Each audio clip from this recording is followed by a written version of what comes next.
Welcome to episode 183 of the XS Noize Podcast. I'm Mark Millar. Thanks for listening.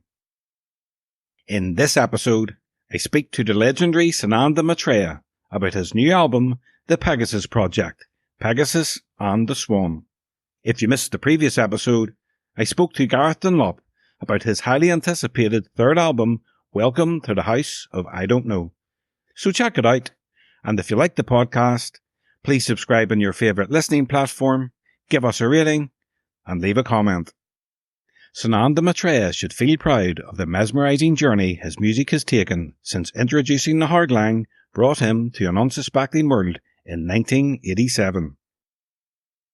Originally conceived as a 13-song guitar-led record, staying on bass, drums and 2 guitars, his new album, The Pegasus Project, Pegasus and the Swan, now features 41 tracks presented as 2 sides.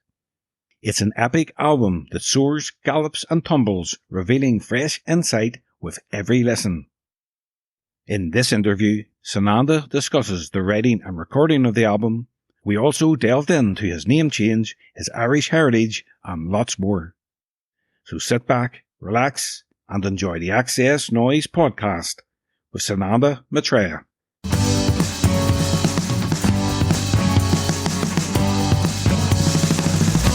So hi Sananda, welcome to the XS Noize Podcast. Thank you, Mark. It is a privilege to be here speaking with you right now, and I appreciate you giving me some time. I appreciate you giving me some time as well. It's an absolute pleasure. I'd like to go back to the start, Sananda. Can you remember the first band or artist that made you pay attention to music? The Beatles. That's very, very, very easy. That's the easiest question I'm ever asked, because literally I was 2 years old. And I can't remember anything in life that happened to me, at least not consciously, before that age until I heard She Loves You and I Want to Hold Your Hand. We were living in, I was born in Harlem, but we were living in East Orange, New Jersey, which is, if you know anything about geography, Jersey and New York are just connected by a bridge. And basically, my mother had kind of been banished by her father and her family to go live with a cousin in Harlem because they were living in Newark, New Jersey. By getting pregnant, she had kind of brought shame upon the situation, you know, because he was a pastor. So I don't remember much before the age of 2, perhaps because of maybe any kind of related traumas. But I do remember from that point, hearing the Beatles on the radio. It was ubiquitous. It was all around. You couldn't escape it. So that was for sure the very, very first memory. And when all of a sudden I kind of realized in that moment that that was my life.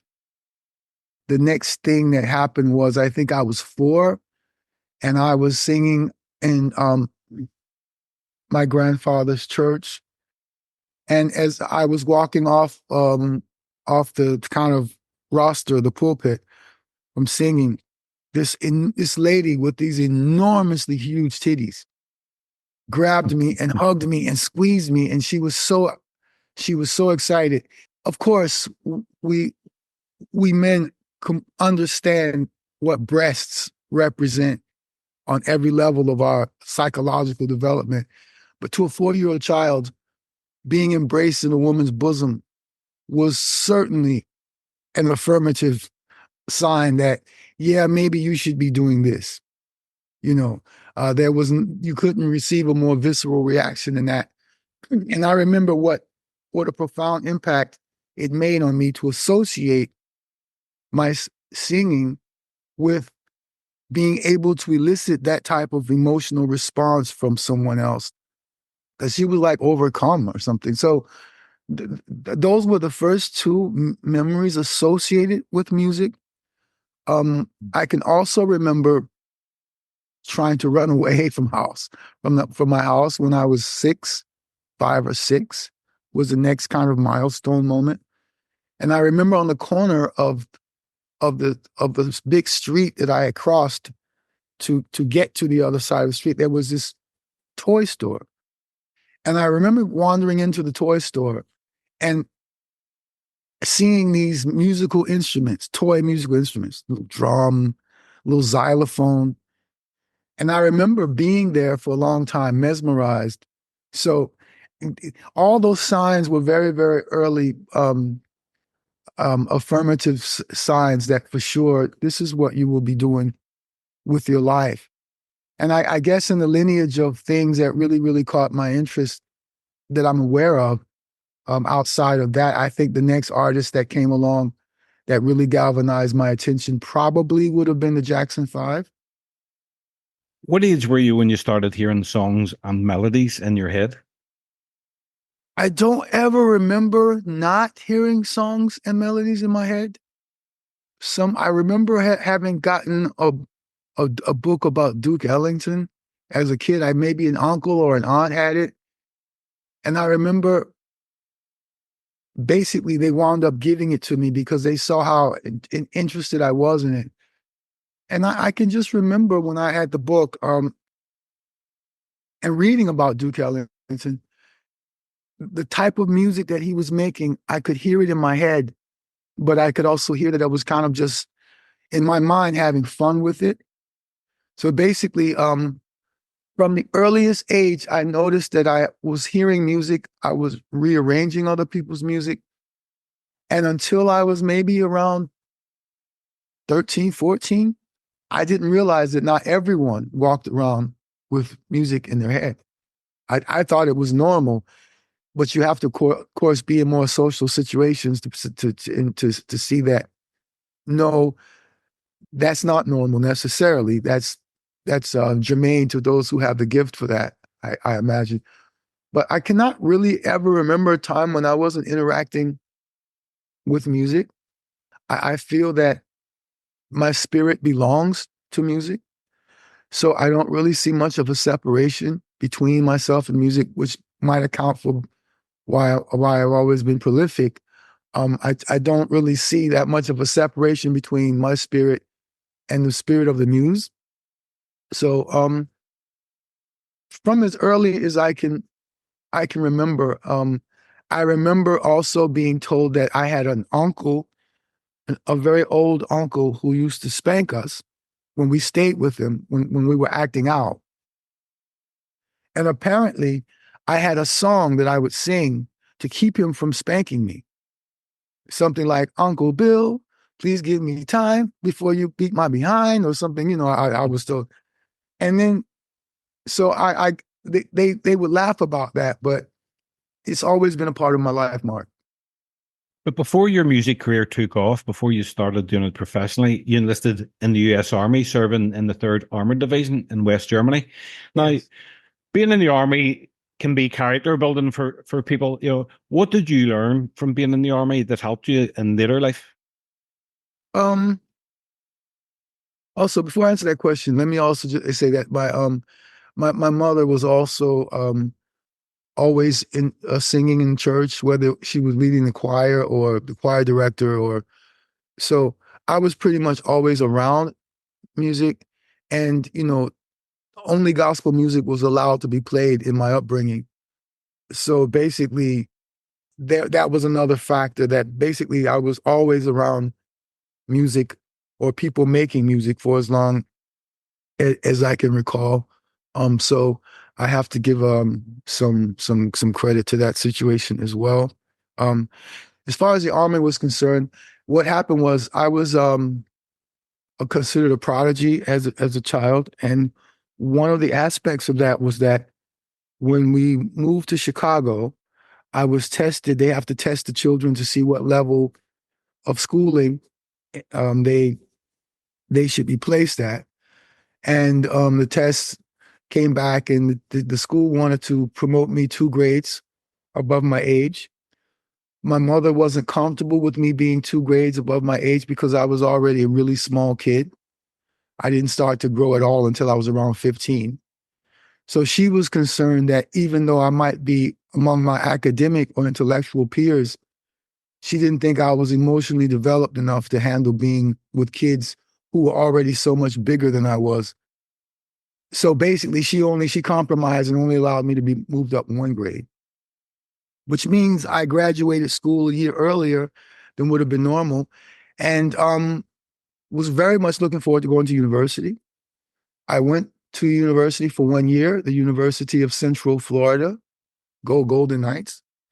And I was disappointed. I didn't meet my expectations. I thought it would be much more challenging or much more interesting than it was. But I was a 17-year-old kid, hormonal. You know, it was all of this beautiful collegiate pussy around. And, you know, I was kind of more like a mascot. I kind of didn't develop, I hadn't had my mojo together yet. So I was one of those kids that was like, oh, he's so cute, you know. But I wasn't any kind of like perceived sexual threat or anything like this. In contrast, my roommate was my cousin, who was the starting tight end on the American football team, on the college team. And I was constantly getting thrown out of our room while he was banging some cheerleader, and I was just frustrated. You know, the final straw was finally I had gotten this senior. She was like 22 years old. I'm like, 17, 18, interested in me. And I bring her back to our apartment, and basically he knows who she is from years before, and he steals her from out from under me. And I think that, coupled with the fact that I just really wasn't challenged academically like I thought, that ultimately I realized the university was just continuation of high school. And I fucking hated high school. I hated all my high school years were just years of depression before I even understood what depression was. Because, you have to understand, Mark, the socioeconomic reality of how I was raised is you only have depression if you're a white kid or if you're a rich kid. If you're a black kid or if you're a poor kid, you don't have depression. You just have a bad attitude, son. And you need to get out of that attitude. But so we didn't even have necessarily the vocabulary to understand that what we were experiencing at that particular time was depression brought on by some things that had happened a little earlier. Point is, college reminded me of that. So I just decided I called my stepfather and I said, listen, I can't do this. This isn't working for me. And as any American father of that generation would have said, it's like, well, okay, you can come home, but you got to get a job. You got to work. You're of age now. You can't stay here for free anymore, which is fair enough. And so when I went back, I had a time to contemplate, and I realized that what I was looking for was a different type of education, which I kind of intuited I would get from the military. So I had a choice of what service, a branch of service. I wanted to go into the Air Force because I believe my biological father had served in the Air Force and been a pilot. But the way it works is that there's a waiting list for a lot of things, and I wanted to go into military intelligence. I thought I'd be suited for that. But there's certain things that you have to be certified, or you have to wait, let's say, much longer period of time before a position becomes open. It turned out that the place for me to get into the easiest and the quickest was the Army. And so that's the path that I chose. And for the 3 years of my service, the 3 years that I was there, I have to say that it was by far a much more comprehensive education than the one I could have gotten in university. And it was the one that brought me to Europe, to Germany. And that's really when the next chapter of my life earnestly began. And as a warrior, and it's important for artists to develop warrior consciousness. It was certainly a great it was a great training ground, or it was a great position for me to begin this part of my journey that I didn't understand at the time, the degree to which it would be very handy.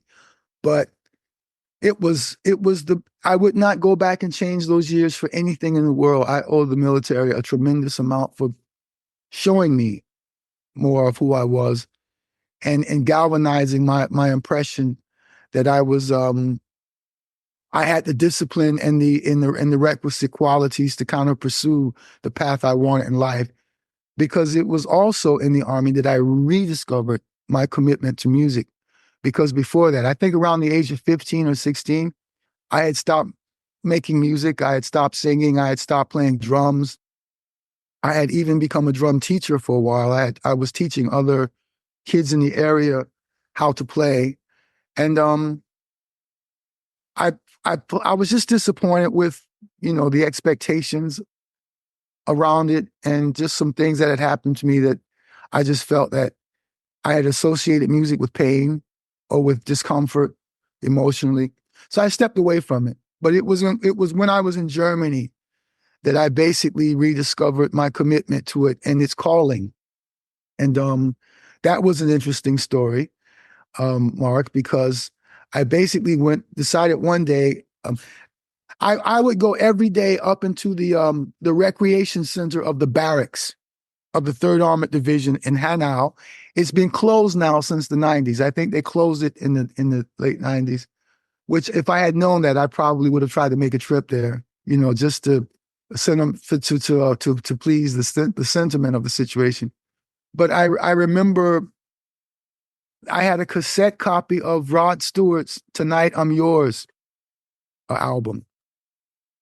And I would take it in a boombox. I would go into the closet attic of the recreation center where there's no one was there. I would take a broom and use it as a fake microphone. And my commitment was, until I sound like Rod Stewart, I'm not coming out of this fucking closet, which sounds a bit more interesting choice of words in today's environment. But that was kind of what my attitude was. It was maybe 2-3 weeks. I would do that every day. And then, because before that, I had like a sweet choir boy voice. And I remember the day when I walked out of that attic. I've done it. I've got it. I know I have it now. I know what to do. And from that point, I decided, well, I want to go and buy an instrument. I want to buy a bass. So I went off base to a music shop, and I saw they had the bass I was looking for. And as I was walking into the shop, there was a gentleman standing at the cashier talking to the cashier.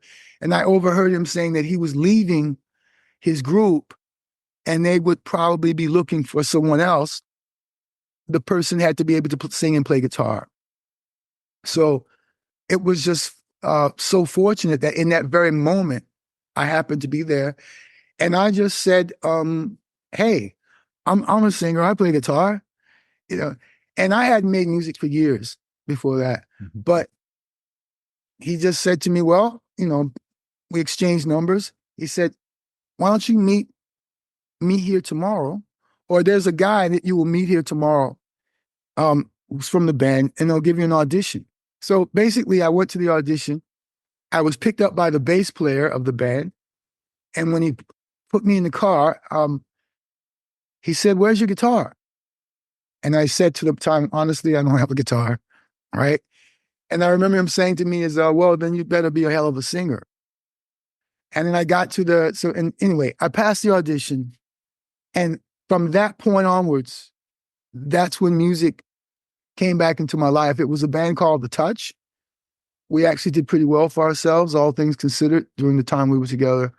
And that's what the military did for me. It refocused me, reshaped me, and put me back on the path that was the one that eventually has me now here talking to you. Fast forward, you ended up living in England, and you came out of nowhere with the album Introducing The Hardline. It was a massive success. So how did you handle the sudden fame and the pressures that came with it? To be totally honest, I handled it as if my life had been made for that. I don't ever remember not knowing that was my destiny. There were certainly times when I was interested in other things. At various points in my life, I wanted to be heavyweight champion of the world. Then when I realized I probably wouldn't be a heavyweight, I said, well, I'll settle for middleweight champion of the world. It was like that for a while I was in my boxing career. And there was a period of time where I wanted to be a marine biologist and then a journalist. But at the back of the mind, there was always the idea that somehow those things are just preparation for your life as an artist. So by the time it happened, and I had told everyone it was going to happen, that's what freaked everyone out, the people around me. I explained to them, look, this is what's going to happen. And then it did. Conversely, when it did happen, there were a lot of people around me afraid of me then. So from that point onwards, they kind of realized that they weren't dealing with, I don't know, a normal person or whatever. Well, that's a perception that I got from them. Because I literally told everyone coming into it, look, I'm your boy. This is what's going to happen. So fuck concentrating on this or this or this. Here I am, And so, this was a time when, it was the right time. I'm not sure that it could have happened earlier. I'm not sure that it could have happened later in the manner in which it did. But this is what happens, Mark. You climb a mountain, and by the time you get to the top of the mountain, you've developed the stamina to handle life on top of the mountain. But see, all these other bitches helicopter in. They haven't developed the legs. They haven't developed what you developed in the course of climbing to your destination. They're the ones who have the more difficult time to handling it, not you. I was like a duck to water. This is my element, okay? I'm a star because I have always thought myself to be a star. So for me, this is where I belong. This was inevitable. But everybody else was freaking out because, I had been told by a record executive who had, to that point, been involved in the business for 40 years. He said, I was around for Elvis. I was around for a lot of stuff. He said, I've never seen anything happen the way you happened in 40 years in the business. But from my perspective, I was just getting to the place that I was always meant to be. But, as life teaches us, nothing is free. You have to pay. You pay in advance or you pay on the back end. I didn't have to pay in advance. So I had to pay on the back end. And so the backlash was part of the payment for having had that and kind of in a way being punished by a system that had felt it hadn't properly vetted me. Because, at the end of the day, to get to those positions, you've been vetted. People feel like they know who you are in essence before you get to that point and they invest that type of energy into you. Because the reality of the situation is those are very, very, very influential positions. And what you say can have a major impact in the lives of many, many, many people. And if what you're saying isn't in alignment with the system that is supporting your ascendancy, there's going to be problems because you're investing then a lot of energy into setting up someone to basically counter program the society that's promoting you. And it wasn't like I was a rebel or dramatic. I was of the George Harrison school. Think for yourself. It was just kind of like the right of the individual to be an individual and not to have to be a conformist if that wasn't in your nature. Some of us are natural conformists, and we have our role in society as such.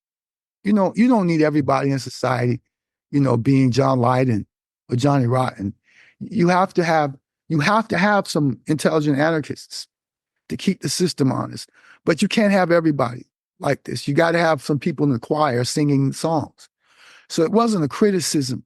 It was just, look, be yourself, don't be a caricature. You don't have to be a stereotype. The society being the Anglo society, which was the one that's supporting me, is very careful that if you are not that, you have to at least conform to their comfort level with you being a non-white dude with this level of power, because they understand the effect you will have on all the others like you. Because essentially, we are used as models to create the society, to encourage the society that those who finance that society feel they can properly organize. So common sense says that if you have a degree of power that you have shown that did not come from them. They're going to be very wary and suspicious of you. And if they don't feel like they can bring you into what their particular message is, they're going to work against you, being more established in your position. And at the end of the day, it was just a thing that they couldn't contain what happened before it happened. They then worked to try to contain it after the fact. And it just turns out that they weren't comfortable with me continuing in the manner in which I saw myself as an artist, because it wasn't very convenient to their model, to the models they were used to promoting.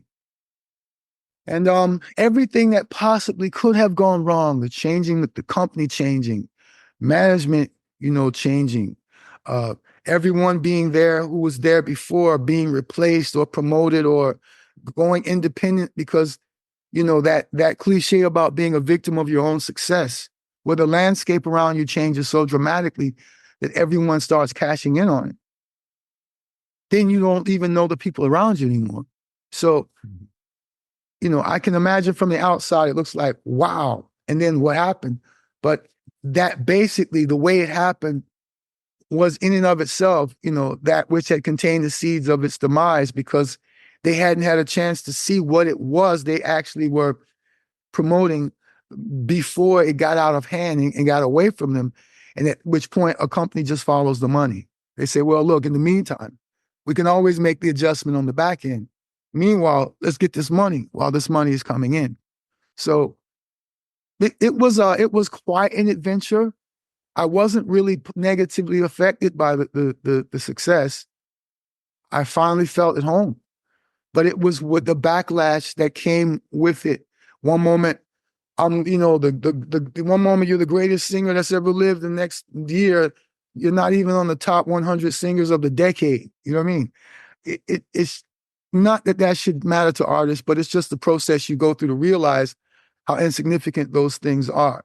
But that was what was difficult, is one moment you're in like a Swedish sauna, one moment you're in nice warm water, the next moment you're plunged into the icy depths.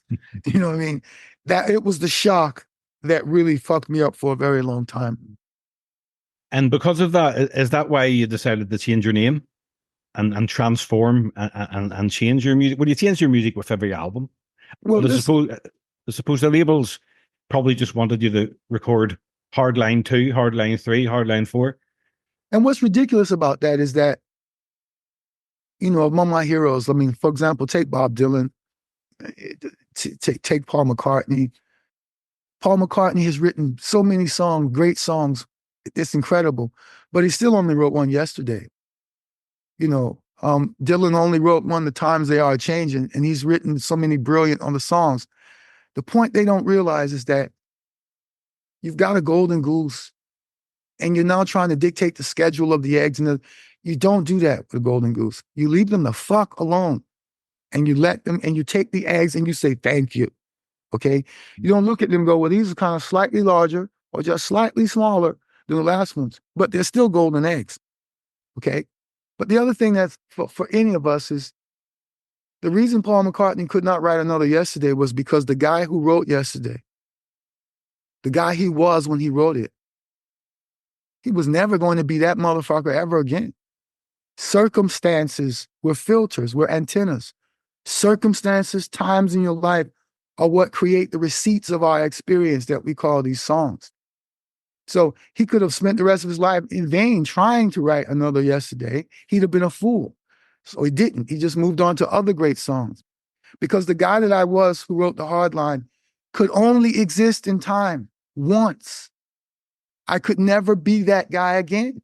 So I could not write those songs again. I can write some new songs, some different songs. Sure, I could have tried to use my craft to repeat those songs. I had no interest in that whatsoever. Neither did my muse, because I didn't write those songs. I accepted those songs from time. Here, go forth with these. When it was time for the next project, again, as I did for the first, I followed the excitement. There were some incidents that pointed to the fact that the second one wasn't going to be as successful as the first one anyway. there were already stirrings that they had to cap me and push the reset button, bring me back down to size. I had gotten out of control and all this bullshit. And it just wasn't. It just that my confidence level was not to be impeached. I knew who I was. I knew why I was there. I knew what I was called to do. And I wasn't going to have a revolving committee of executives who may or may not be there in 3 or 4 months tell me who the fuck I was. And I had already proven to the world, ta-da, here I am, this is who I am. But there was a lot of discomfort. There was a record executive at the time who was the head of the company by the name of Paul Russell, when it was still Columbia, when it was still CBS. And he said to me, he showed me some demographic numbers or whatever. He wanted to talk to me about the fact that my demographic was off the chart, that no one, even Michael Jackson, no one had basically ticked every single box of all of those demographic, surveys that they keep, that I had no interest in seeing. I mean, it's like, I'm not a salesman, I'm a fucking songwriter, But I remember him telling me, listen, let me give you the reality of what's going to happen in Britain. Don't expect your next record to do as well. And I asked why. He said, because this is how it works in Britain. First of all, the first 2 million people that bought your record were fans. Everybody who bought your record after that, they weren't buying your record because they were necessarily fans of your music, but because it became the thing, it became a social phenomenon. It became the thing you had to be seen with on your coffee table. You had to be able to say, oh, yeah, I got it. It became that. He said, and that's, from my experience, he said, as a record executive, and he cited other examples. He cited Dire Straits. He cited Sade. He cited a lot of different artists who had gone through something similar enough. He says the British public is like this. He says they may come back around to you on your third or fourth album, the way that they responded to this first one. But he said from this point onwards, you will be proceeding with your diehard fans.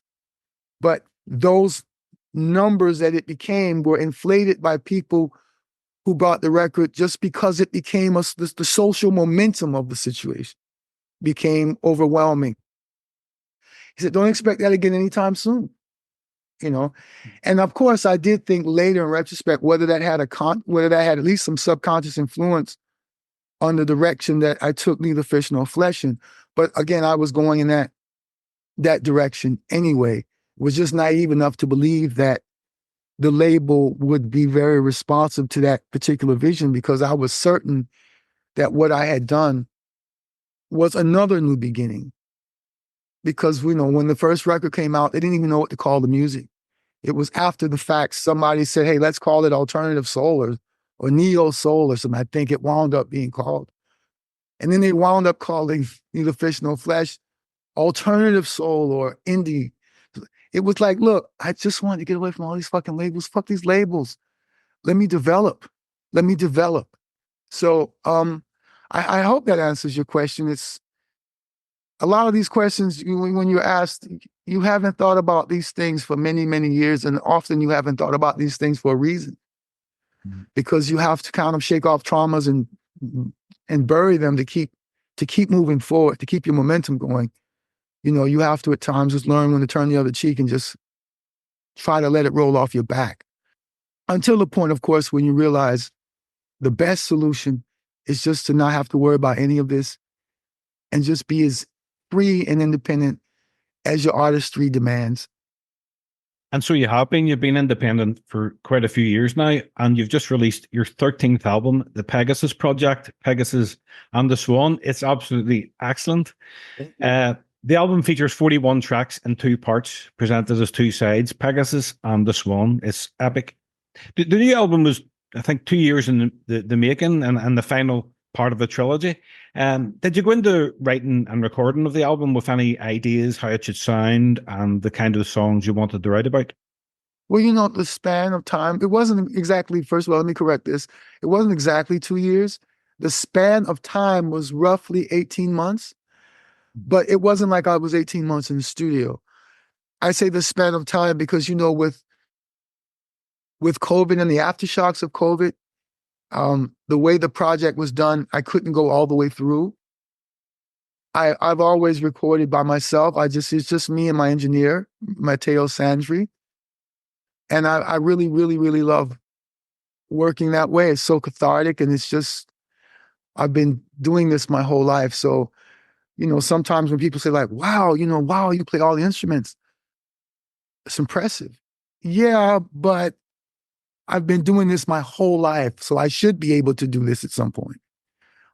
This is what my life has prepared me for.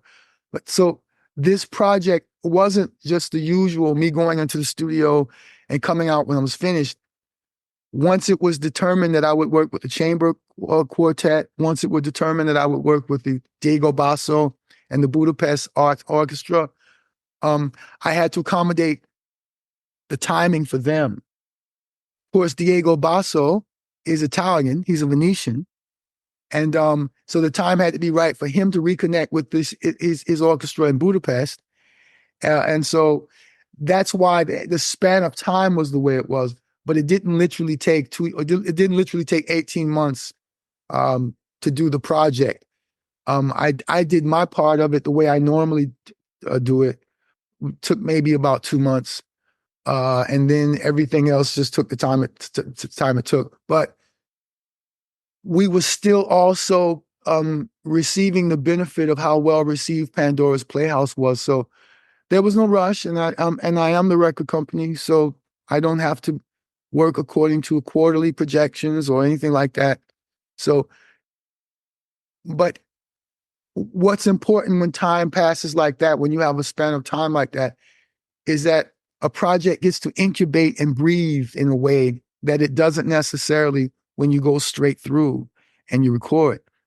So, for example, once me and Matteo Sandri, my engineer, were mixing the orchestral sessions, that's when I heard, okay, yeah, let me commission now some chamber sessions, because all of these things are things, Mark, that I've wanted to do for years and years and years. I just kept putting it off as post-millennium rock kept revealing more to me about what it was, and felt like, well, that's for a mature time or period in your life anyway, don't worry about it.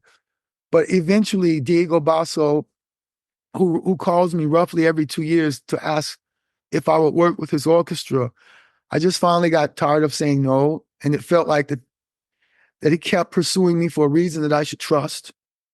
So that's basically why the span of time was to allow the incubation process.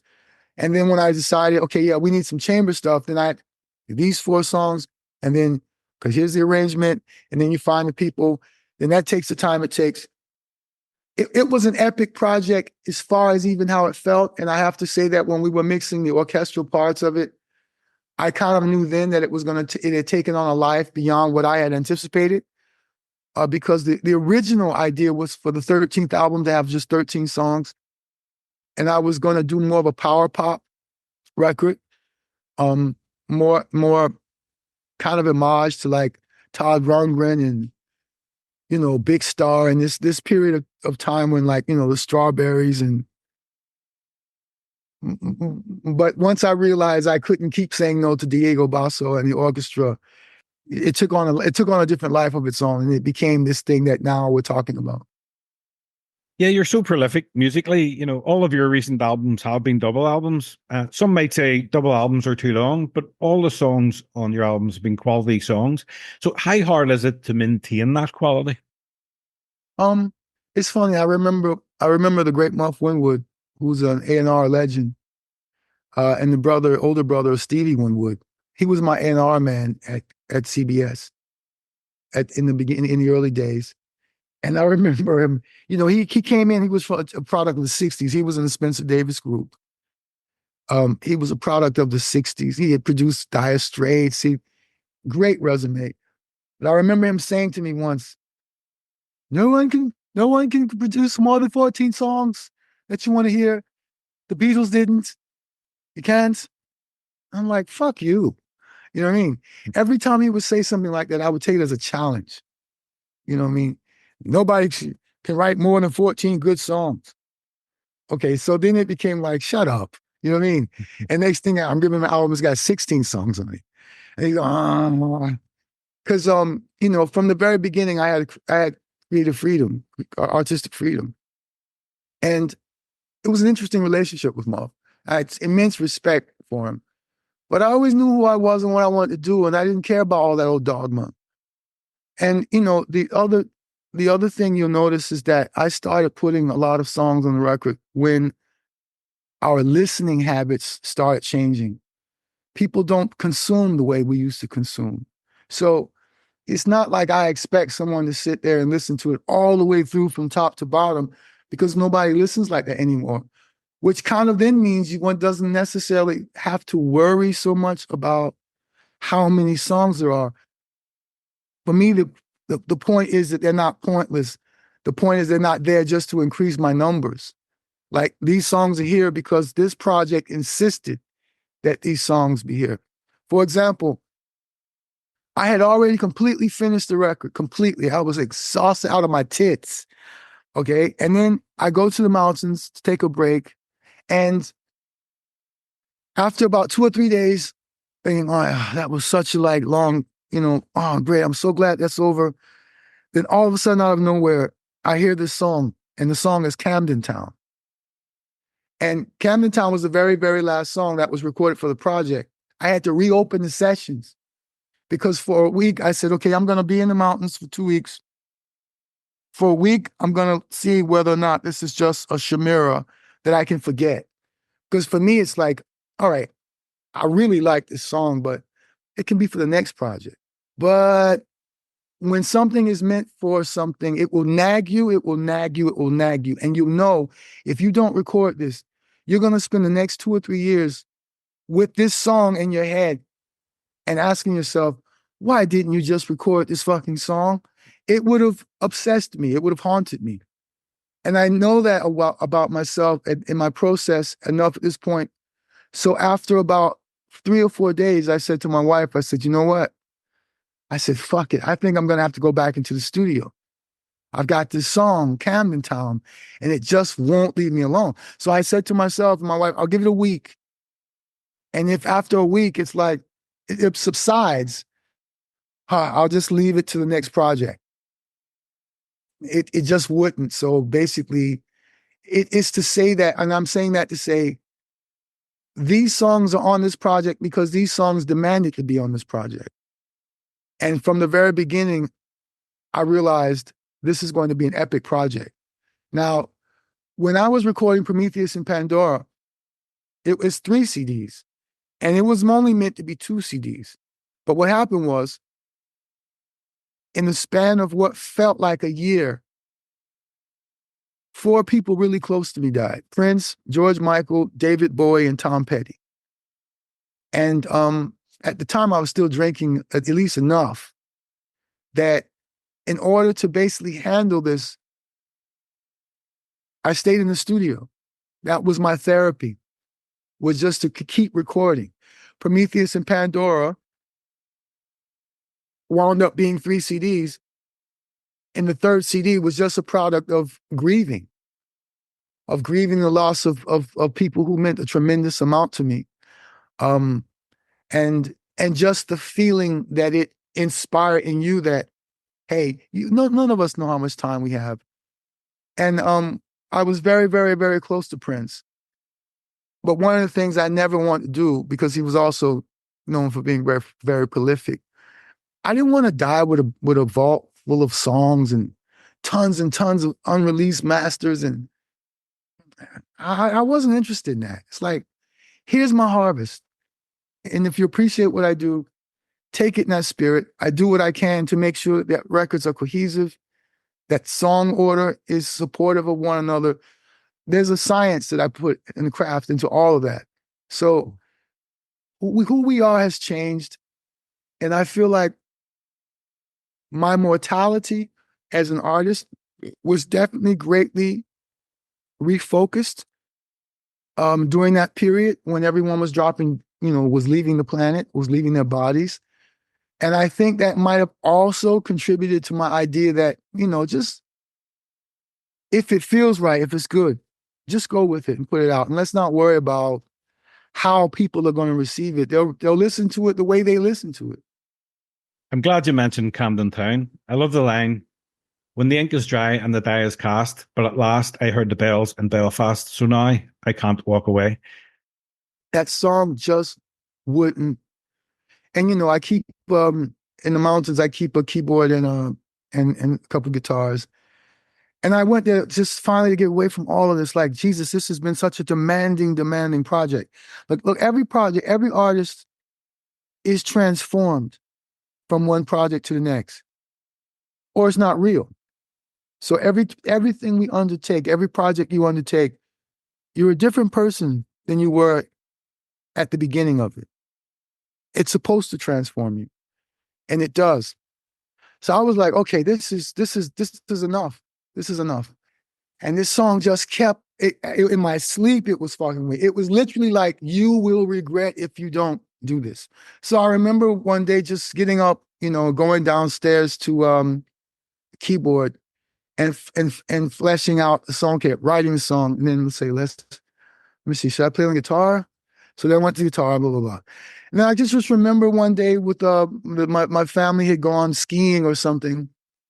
And I stayed and sat in the garden, and I just wrote all those lines that you mentioned. But, you know, the thing was, it wasn't just that the song, the music had to be written. What I realized was that through Camden Town was the verification that I was finally ready to return to the United Kingdom. That was a sign that, yes, you're ready, because I was finally able to get to, and Camden Town was, I guess it came to me because that's my history. I started off in Kentish Town, and and I lived on Leyton Road, and Kentish Town Road, you know, just goes straight into Camden Lock.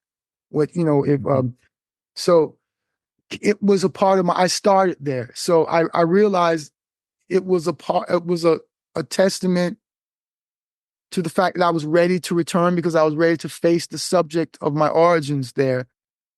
And also, I had never had a chance to meet her, but through some people, I was told that Amy Winehouse was a big fan of mine. And I knew Amy was from Camden. And so all of those things, I think, came together. And there is the degree to which I also wrote it as a kind of memorial to her. Oddly enough, she factors into it.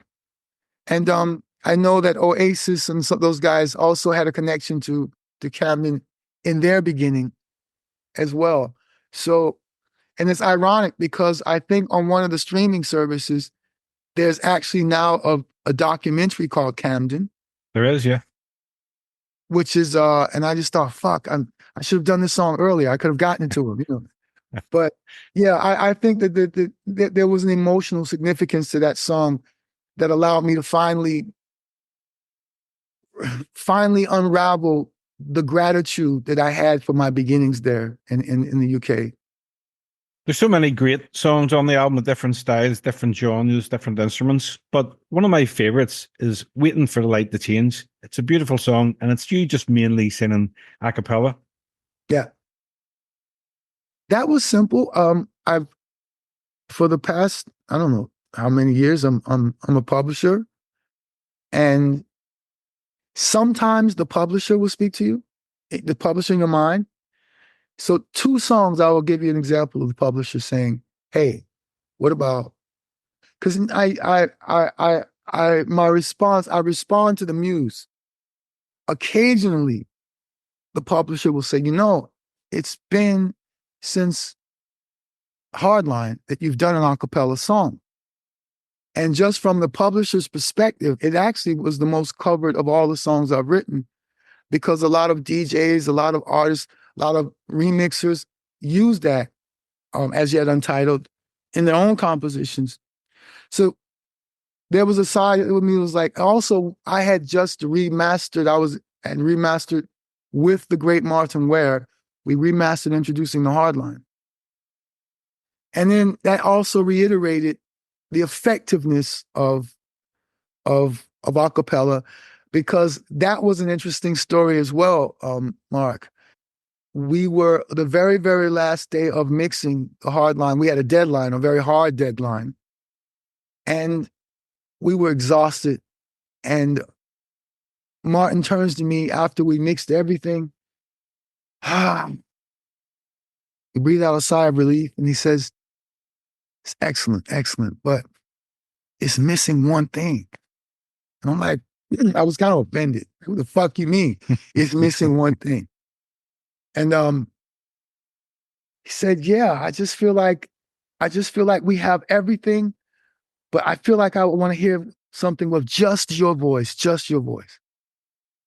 I looked at him like, "You fucker," you know. And we literally had like less than an hour or 2 hours left before like to finish the whole and complete thing.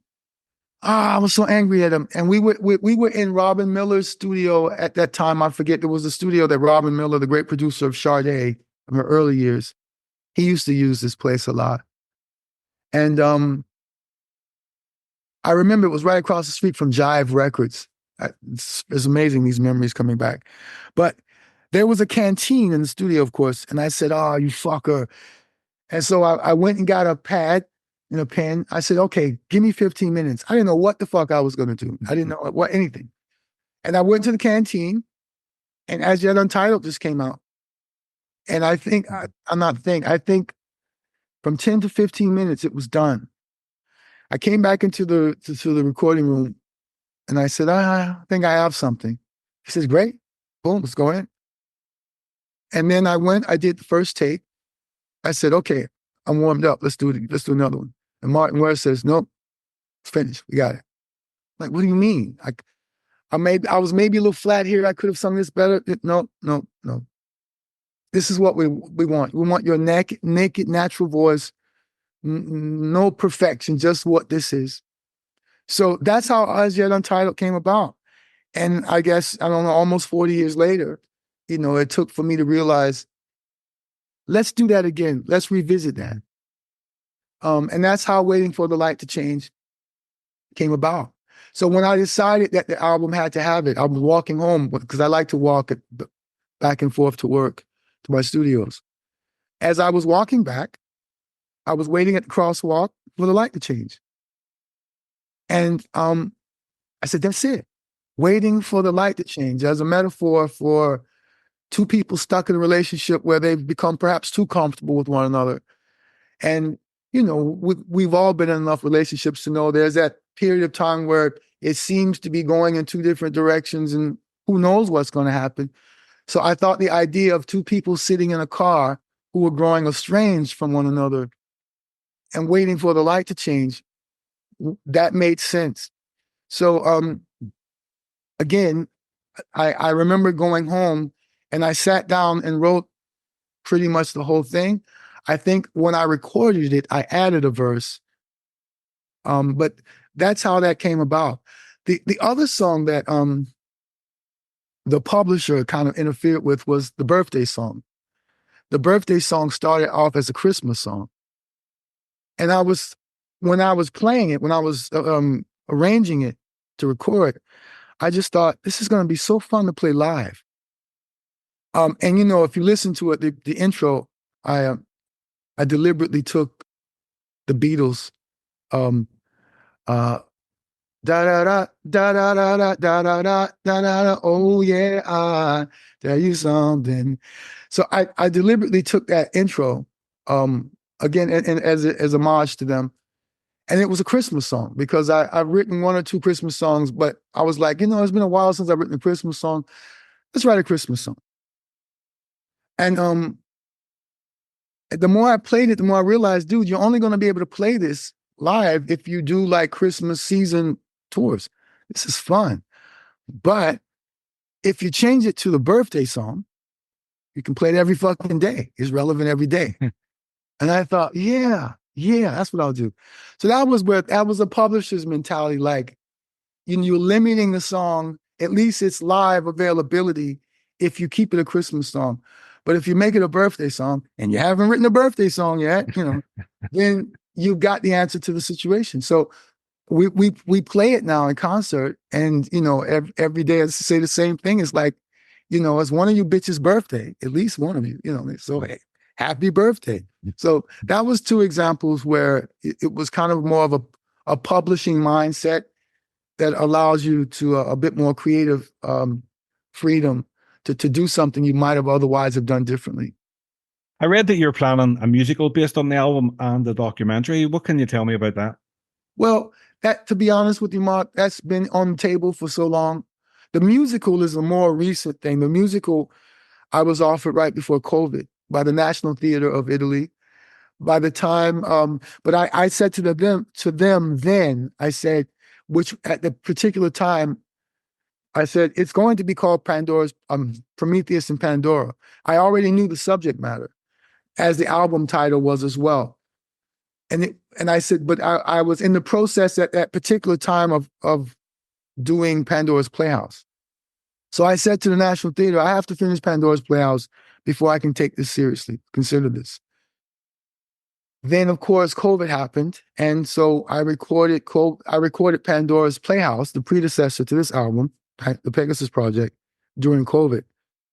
So that was like on the back burner thing. But by the time COVID was over, then no longer was it just the National Theatre of Italy. It was then the British, the Brits wanted to get involved.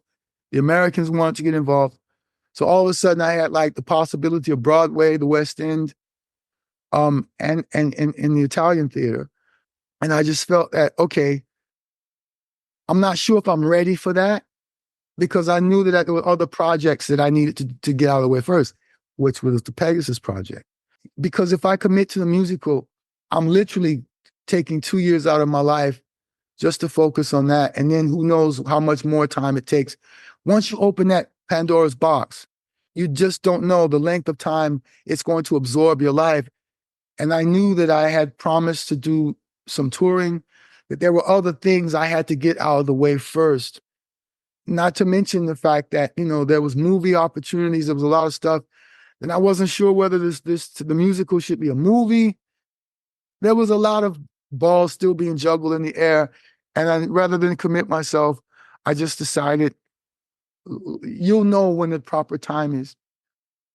This project now has ended a period of my life where I feel like somehow this was the last of this particular chapter, and going forward is a new chapter.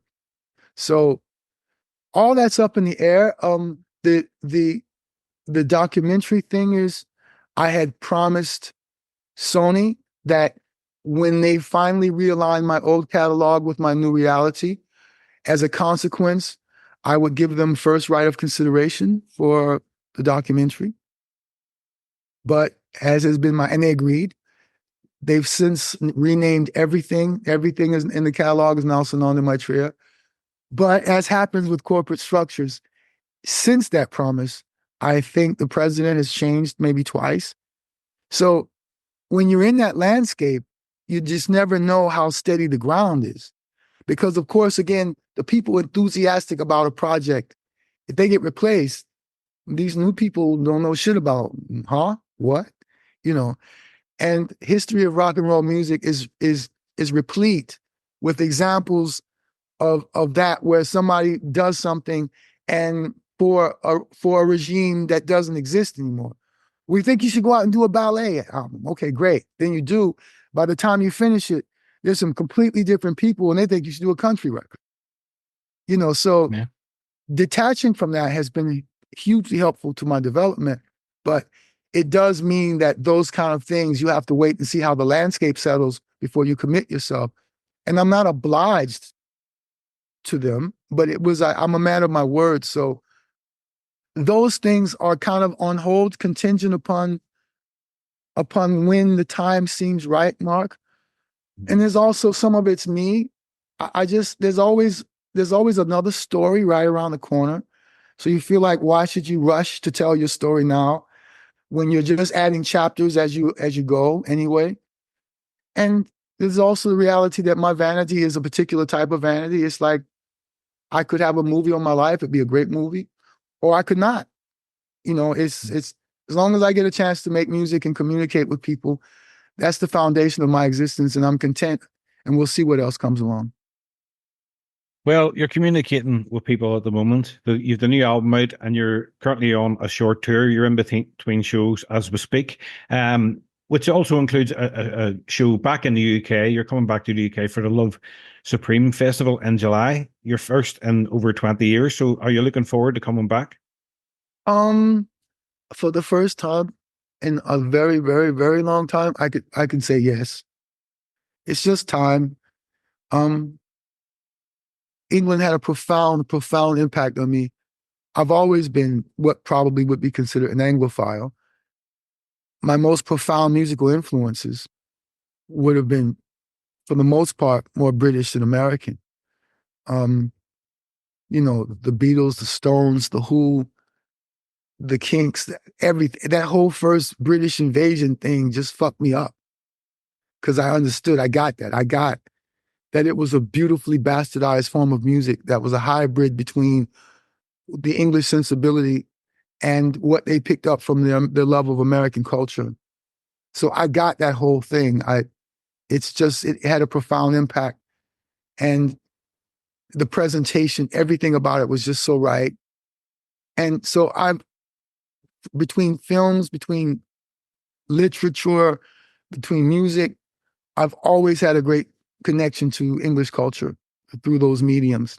So it was such a embrace of a dream when I found myself embraced there.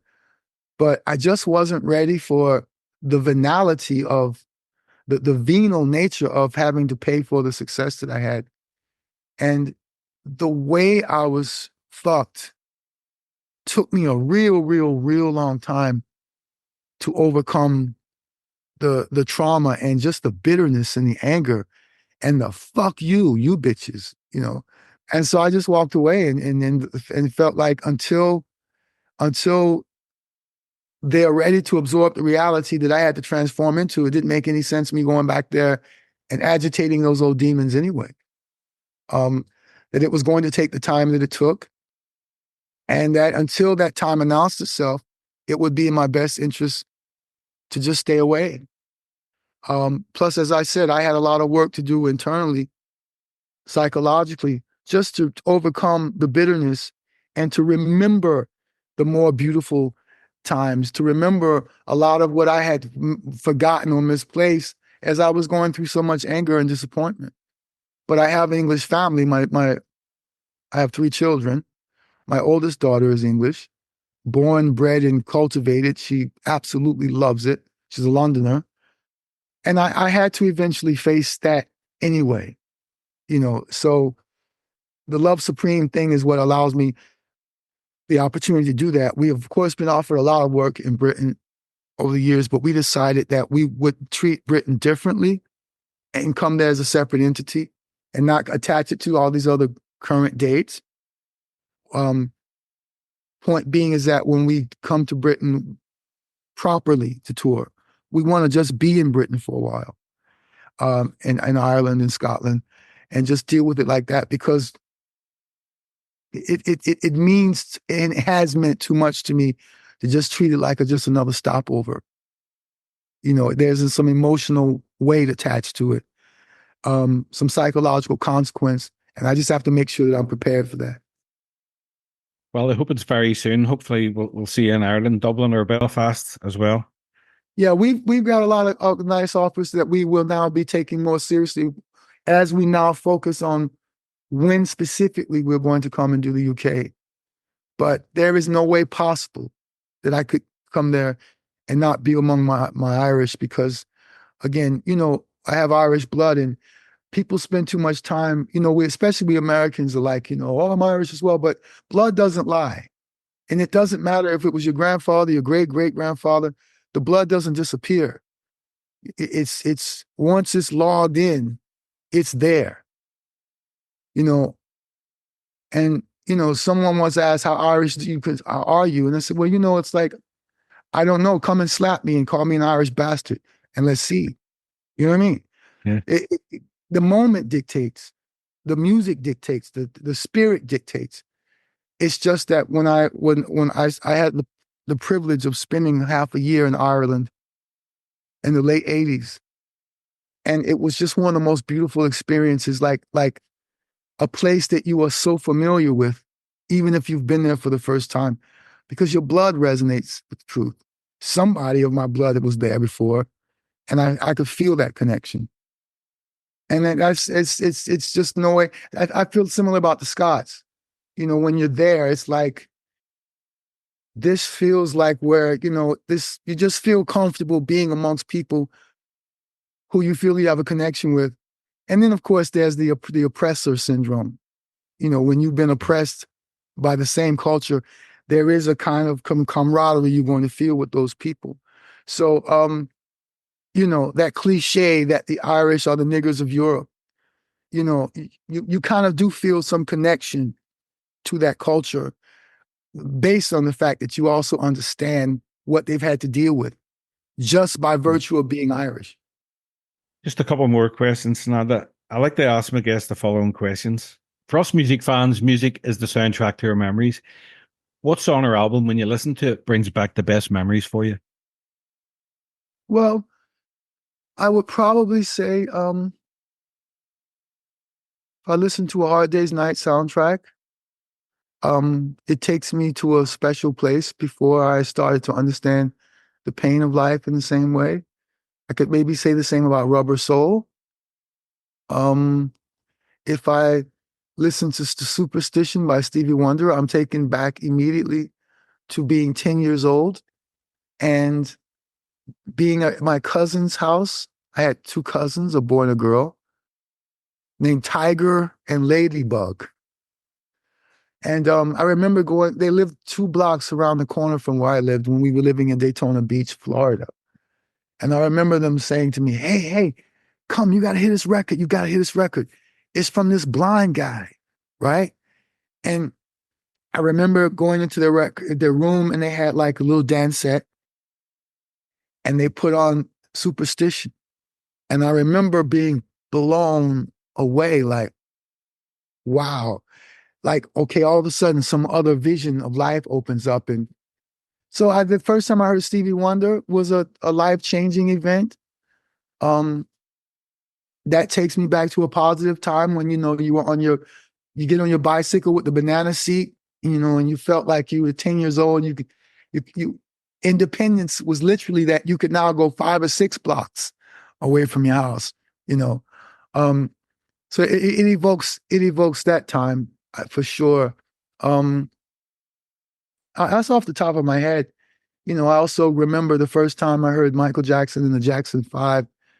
It was just one of those whoa moments when you realize that's me.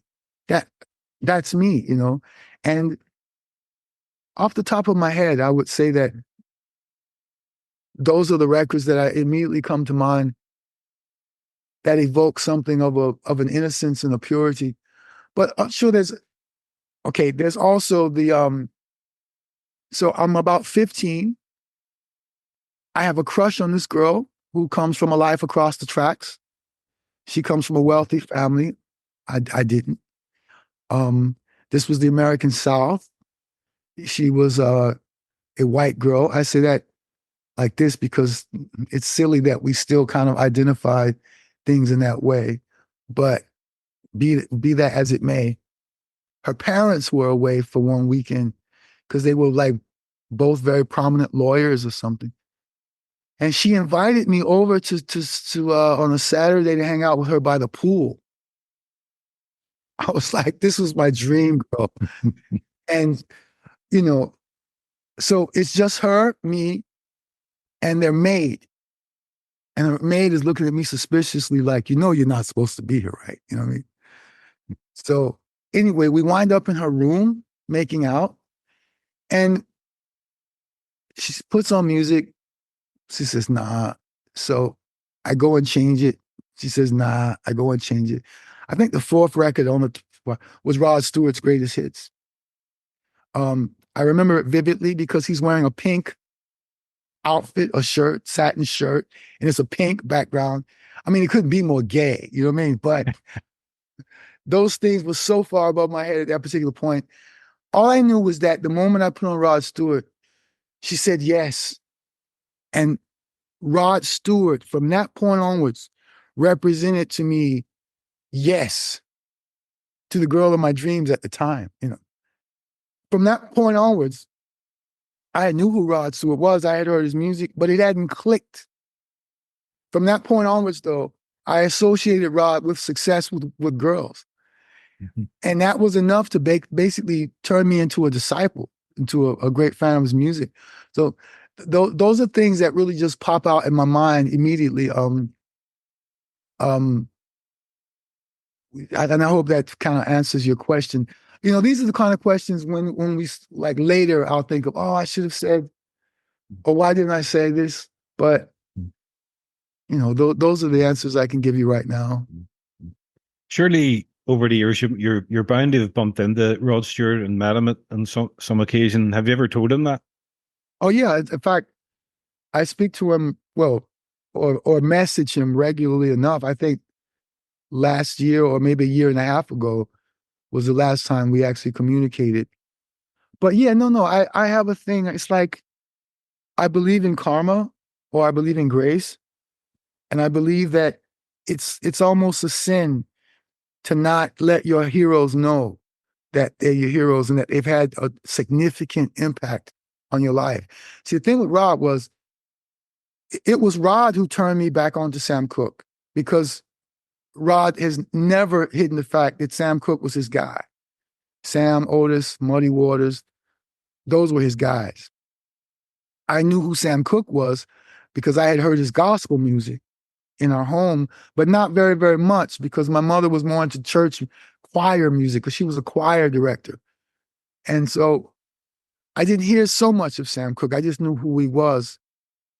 It was when I got into Rod Stewart and he would go on about Sam. And then, of course, you can hear Sam in his voice. That's when I then went back to Sam Cooke and was reintroduced to that. But it was to Rod. But what was significant about Rod is that I knew early on that I wasn't interested in making the music that was expected of Black dudes to make. But I knew Rod was doing what I wanted to do. Like, Rod was mixing soul with blues, with rock, with pop. He was doing exactly what I knew that's what I'm going to do, because all of that is in me. Plus he was mixing folk. He was coming from, for years I thought he was a Scotty. I thought he was a Scotty for years. So I realized, no, his parents were Scotties. Yeah. He was born in London. But he's always embraced that Scottish folk aspect of his life. So he was a harbinger for me. He was a bellwether. I knew exactly that what he was doing with his voice and putting it into that context, that's what I wanted to do. Because, like I said, my first influence were the Beatles, 2 guitars, a bass, and drums. So I always heard myself in that context, and here was Rod doing it. And I also felt that if Sam Cooke had lived, probably would have wound up in that direction anyway, because, Sam was writing rock and roll songs. It's just after the fact we come and we go, oh, no, it was soul music. But, it was, so that's Rod definitely knows. He has, I think, once said that, as far as he was concerned, I was his only successor, which blew me away. But he knows I love him. I called him and made sure after his last album how much I really, really dug it. I'm not trying to be his PR person, but Rod's genius is that he has such an unerring ear for music. I've personally never heard a shitty Rod Stewart album. He's just a quality record maker. He's made brilliant records. He works with brilliant musicians. So I made sure to tell him, and this is important to me. It's the same with Springsteen and these people that are my heroes that are still around. You got to let them know you love them. And one of my fondest memories was there was a party thrown for me once many, many years ago in Los Angeles, and Brian Wilson turned up. And after a while, I said to Brian, I said, hey, let's leave my party. Go somewhere else, you know what I mean? Just go somewhere else and just have a drink. And because I was so much more interested talking to him. He's one of my greatest heroes.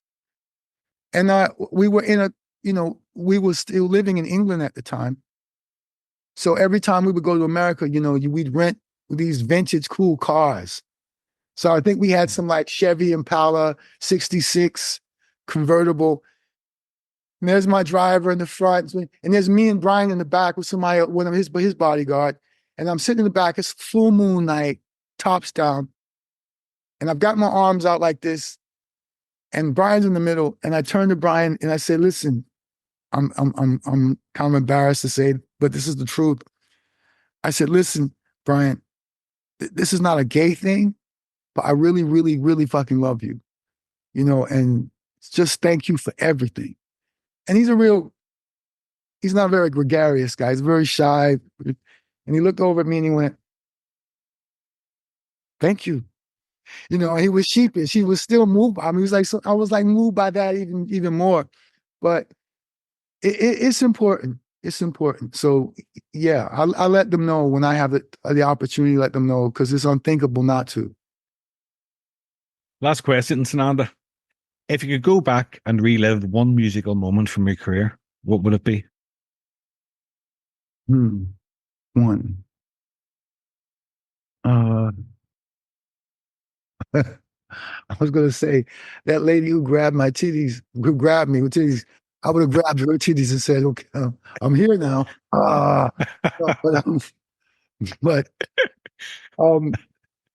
I was only 4, there was time. That's a good question. I kind of, what would you say, friend?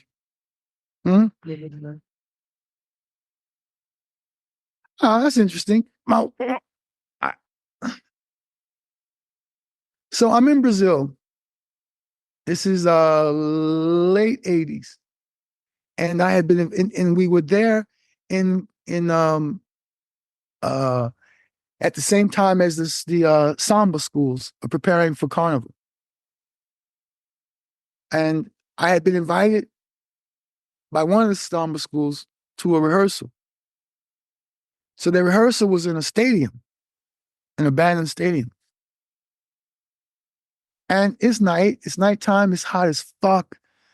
I remember I wasn't even smoking pot yet. I didn't start smoking pot until I was 33, I remember. So I remember it was hot and it was just beer. And at some point I'm sitting there, they gave me a drum. And I wouldn't say I was drunk. I was just high, I was stoned. And there was a point when I knew all of the drum parts. I just knew everything. And you've got you got like a stadium full of dancers, drummers, and people, I don't know how many drummers there was. There's maybe like 20 of these moments. And you're there. I remember my shirt being stripped off just under my waist and this drum. And there's just like this moment when all of a sudden I'm at one with this big group of people. They're dancing, they're boom, and it's this thing happening. And all of a sudden I don't miss a beat. I know everything. Boom, boom, boom, boom, boom, boom, stop, boom, boom, boom, boom, boom, and I'm just right there with everything. And there was a moment when time completely didn't exist anymore, and I was completely in with my ancestors, the Black side of my family, and where they came from, and everything. And it was just this really, really, really powerful moment. That was something so completely magical and transformative that probably I would mention that. But that's something that maybe, again, if you got the questions in advance, you go, oh, yeah. Because it's one of those things that after we speak, then I'll be, oh, why didn't you say this? That's what I can think off the top of my head. Everything else was just kind of like the way it was meant to be, a blur. I remember also performing for the Grammys. The first year I was nominated. And I remember that I had to follow Michael Jackson at the height of Michael Mania. And I'm thinking, fuck me. Well, I'm going to follow this asshole. Not to mention, he was sitting right in the front row, dead center, with this red jacket on. You couldn't miss this motherfucker. You know what I mean? So I'm thinking, oh shit, I gotta like perform this in front of this guy, in front of millions and millions of the millions and millions and millions of people worldwide wasn't the issue. It was that I was doing this in front of Michael Jackson, one of my childhood heroes. So my a friend of mine at the time, we were actually doing an American tour. And right before the tour, a fan had sent me a bag of shrooms. And so I thought, oh, I know the solution. I'll just take a shroom, right?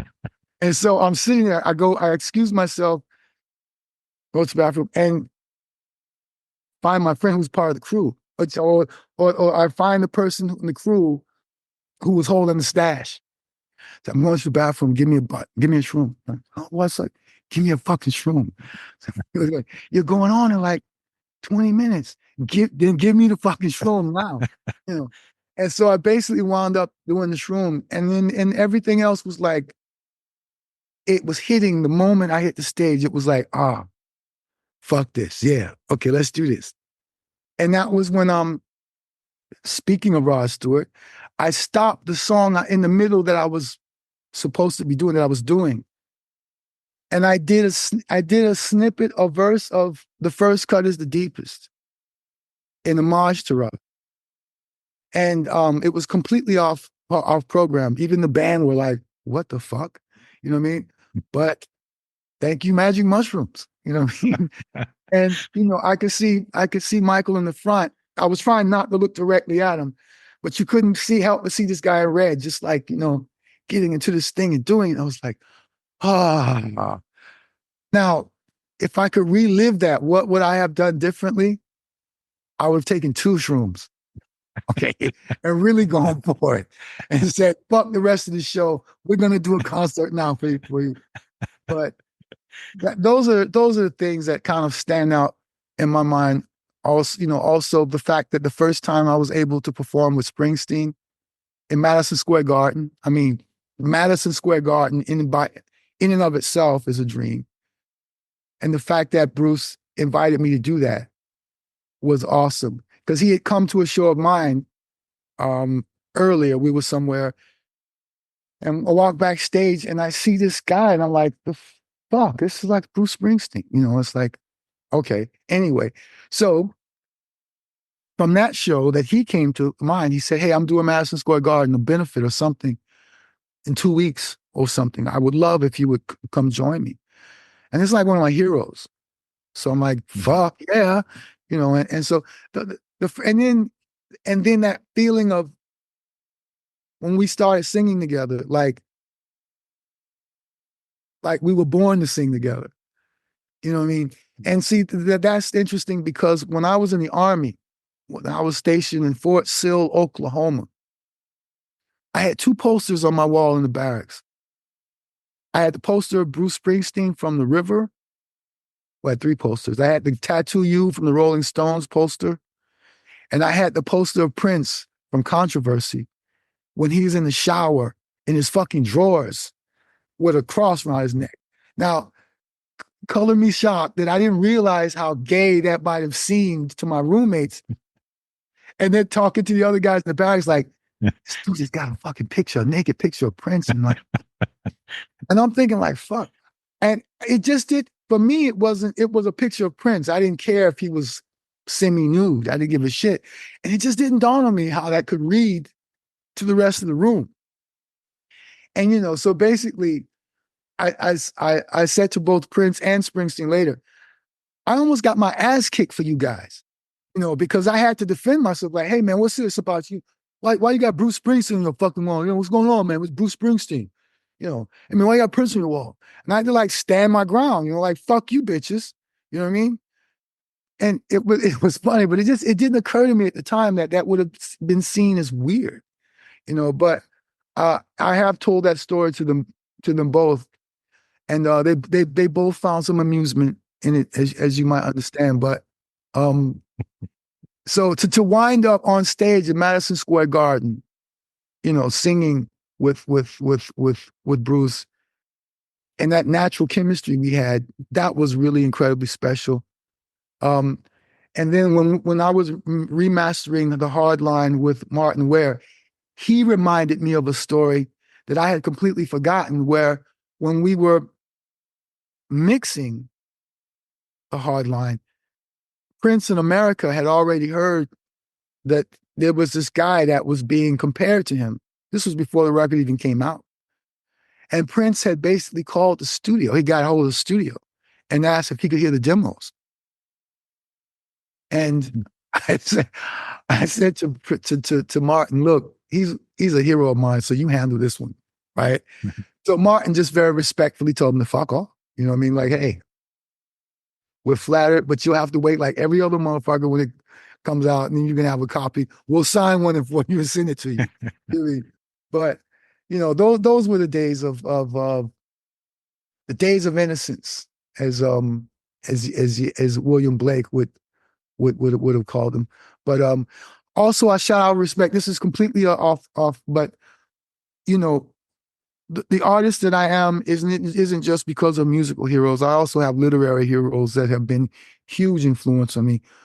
One of the prime ones of which is Yeats, William Butler Yeats. So since I'm speaking to an Irishman, I have to make sure that the Irish world knows how much of a tremendous debt I owe to Yeats.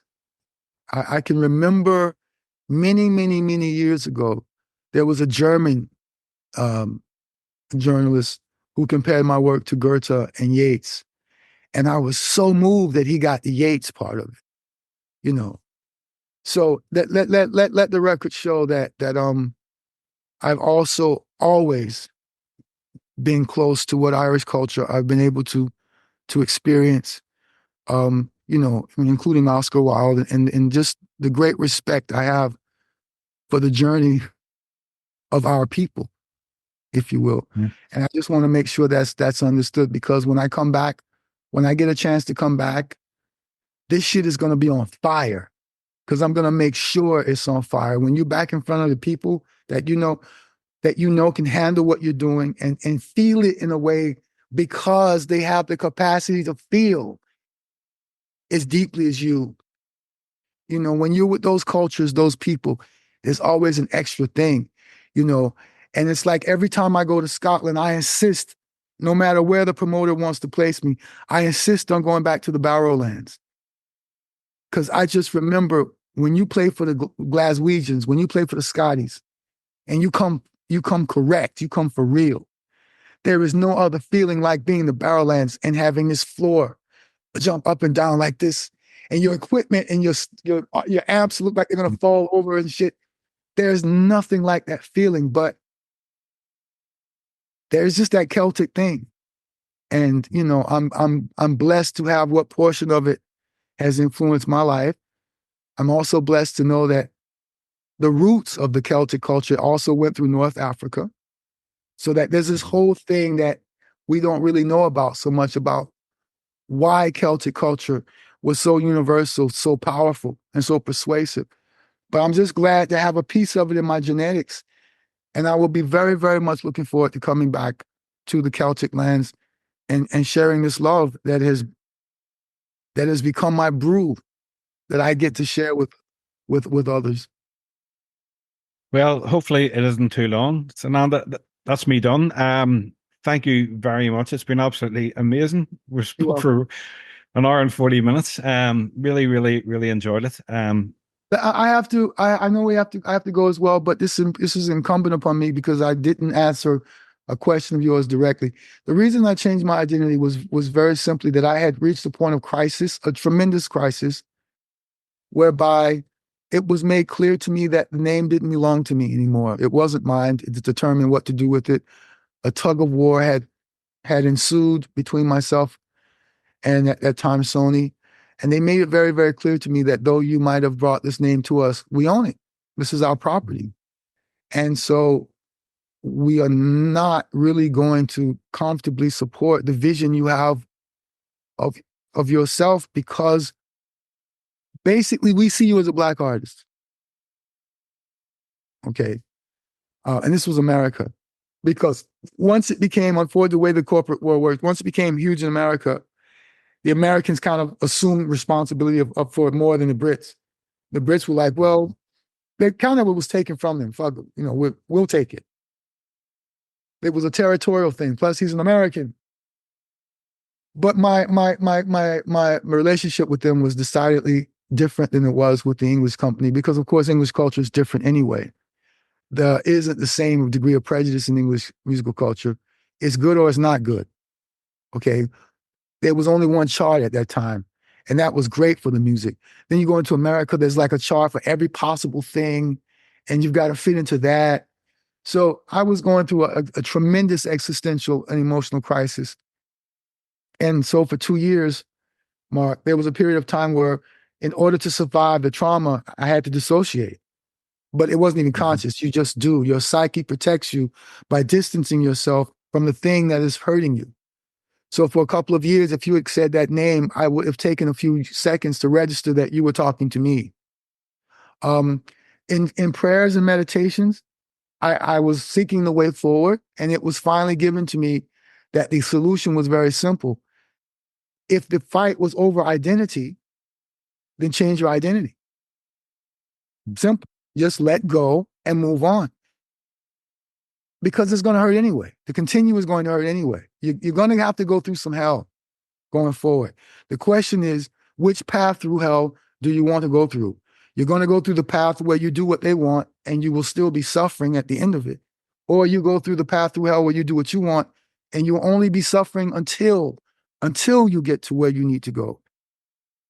After which it's yours. It belongs to you. You've created what can't be taken away from you. The beautiful thing now is that they were able to take that from me. No one's able to take Sananda Maitreya from me because it's mine.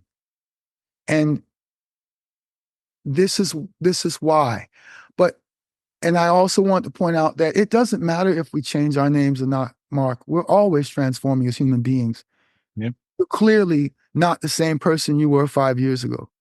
You may have a connection to that person, but life changes us. Life transforms us. I think this is part of the point. And if we are fortunate, we allow it to the degree to which it seems to be revealing and bringing us closer to even more of what is essential for our fulfillment, our joy, our happiness. Because I don't believe that we're here only to suffer, that we go through the suffering until we understand why we go through suffering. And then we would have paid our dues for the joy that belongs to us, that is ours. We have the right, as I say in Camden Town, we have the right to be happy. And that's something that I wrote because I have to remind myself of that from time to time. It's just because you're used to suffering, just because you're used to the hard road, doesn't mean you're obliged to it for the rest of your fucking life. It's a choice at some point. And so that's what encouraged me to take the name Sananda. The name Sananda itself came in a series of dreams where I kept hearing the name called out from nowhere. And it was so familiar to me, like, Sananda. So, who is this Sananda? Who is this Sananda? By the third time, I realized, oh shit, idiot, it's you. And that was the answer.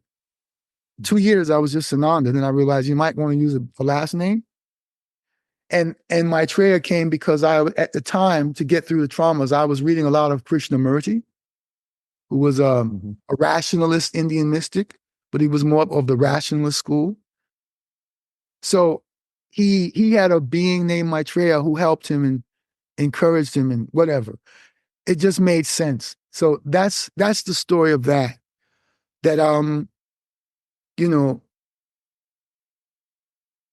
like Madonna reinvents herself every 2-3 fucking years. You know what I mean? But this was, so the examples had been there, but this is something I had to take to the next level where I could do something with it.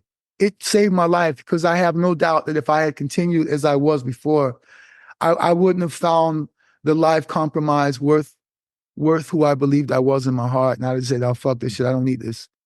So it saved my life. And it was And I was given to know that if I did that, I would not only create a new life, but I would resurrect the old one from purgatory. Mm-hmm. And those things have happened. And now I'm here talking to you, saying thank you very much for this conversation with a body of work that I'm very, very, very proud of, and that I was willing to pay the price to achieve and attain. And from this point onwards, it just seems like this is the life that I was meant to go through that life to get to. So thank you. If you ever need to talk again, let's reach out and let's talk again, because I like your spirit, and thank you. Well, thank you, Sananda. I really, really appreciate that. And I would definitely love to talk to you again. And I'm sure we're well down the line. So well, let's talk again when I have some dates. Let's talk again when I have some Irish dates. Okay, no problem.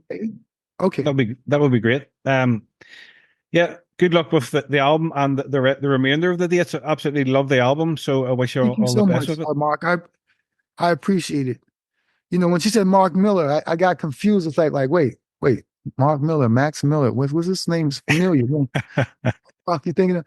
Because there's a few Millers I had the pleasure of being connected to in some way. So it's Mark Millar. Where have I heard that name before?